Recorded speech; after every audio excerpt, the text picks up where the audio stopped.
Hello guys, আজকে বানাবো শীতল বড়া।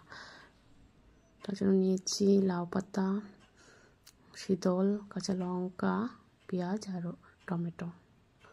কড়াইতে তেল দিয়ে তাতে পেঁয়াজ দিয়ে দেব।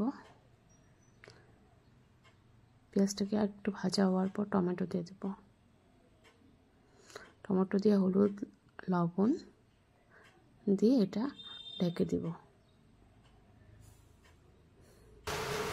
একটু ভাজা ভাজা হওয়ার পর তাতে শীতল দিয়ে দেব।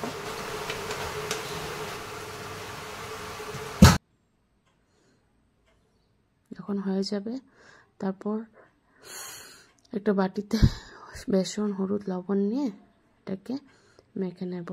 তার টেক্সচারটা এমন থাকতে হবে, বেশ না পাতলা না ঘন। তারপর পাতাটার ভিতরে পুর দিয়ে এটাকে ভালো করে মুড়ে নিতে হবে।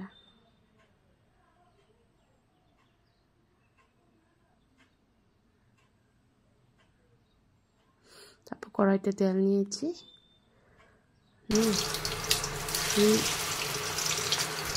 পাতাগুলোকে বেসনের মধ্যে দিয়ে ভেজে উঠিয়ে নিলে হয়ে গেল। এটা খেতে খুব ভালো লাগে, আমার আর আমার হাজব্যান্ড তো খুবই ভালো লাগে। আপনাদের কেমন লাগে জানাবেন। Thank you.